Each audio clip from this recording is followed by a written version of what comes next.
What's up, everybody? Grumpy Old Bear here. Today we're talking about Raid Shadow Legends. Download it for free today. What are we talking about? What's happening? What's coming through?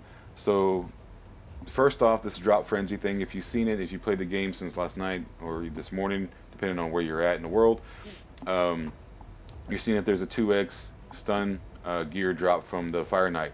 So, how good is stun gear? Should you be farming it? Well, stun gear gives you a chance to control the enemy team, enemy waves. I think it's definitely one of the better gear sets. And who do we talk about that can use stun gear exceptionally well? When you're talking about AOE hitters, people that come in and do like AOE attacks, on a more consistent basis. So someone like a Skull Crown, um, where you have this, wave of souls attacks all enemies, place an extra hit if they have more than 50% HP. So you get a double hit there, a single hit here, but it still attacks all enemies. So the more she goes, the more chance she has to stun somebody.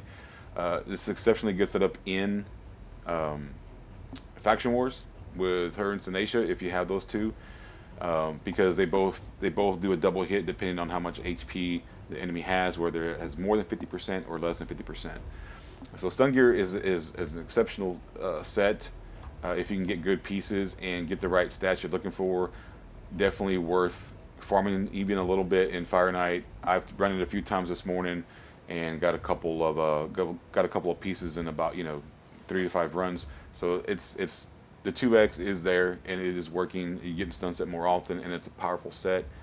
What good will that do going forward if you already have people in stun sets? Well, from what I just heard, and I'm not uh, sponsoring like that. So this is just me listening to the community out there.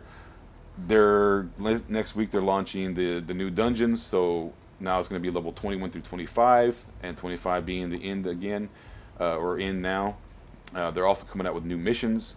So missions are going to come out if you've already completed your arbiter and you've been sitting here a while, like I have, waiting for something else to come through. We're getting that with a new champion at the end.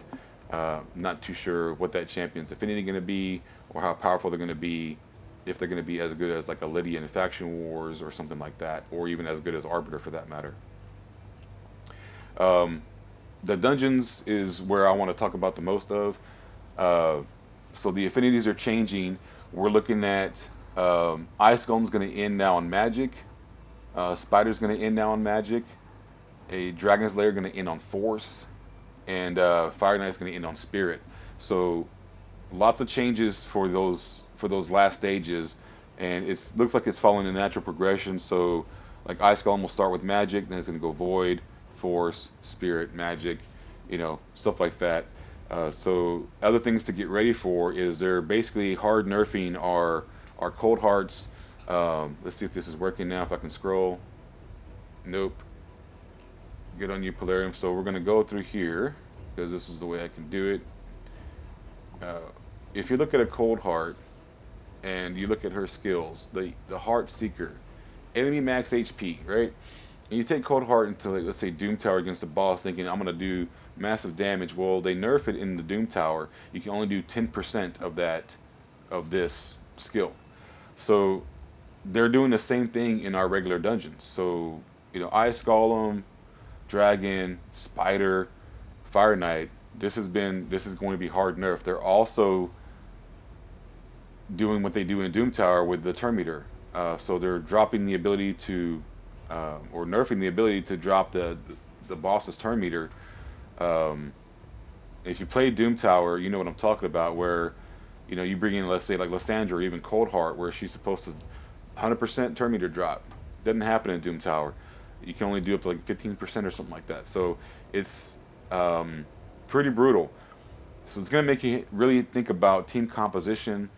Uh, it's really going to change the way you attack dungeons now. I don't know if I like this very much, where they're nerfing this skill, because they're nerfing the skill for all the champions that do it, who are really dungeon champions, like a Cold Heart. You know, who else we got that does that? That's a dungeon beast. Like if you're lucky enough to have Septimus, he's no longer going to be as powerful in dungeons. We're also looking at someone like Royal Guard, who's skills, some, takedown, attacking enemy max HP. Well, this is basically non-existent anymore. 10%. I don't know how I feel about that. I don't know. I'm kind of angry at that they're doing that in our regular dungeons where we go to farm gear, not where we go to challenge ourselves in Doom Tower and to re-gear our people to face the waves. It's going to be challenging, but it's going to be even more challenging. To me, it's going to be challenging already going from 21 to 25. Like, you're going to have to scale up your accuracy. 200, 220 is not going to cut it anymore. You're going to have to get your accuracy higher. You're going to have to, get your damage higher and your speeds faster, that kind of deal, to be able to stay within your normal stuff that you've been doing on 20. Um, but then they went and nerfed this. They basically nerfed all the champions, like, with that ability. So I'm not sure how you guys feel about that. If you want, leave a comment. Um, yeah, that's pretty much the news that I have for today. So if you guys want to talk about it or have a feeling about it, please leave a comment. Hit up the community. Hit up people like Hell Hades, that kind of deal. Um, that's pretty much it for me today.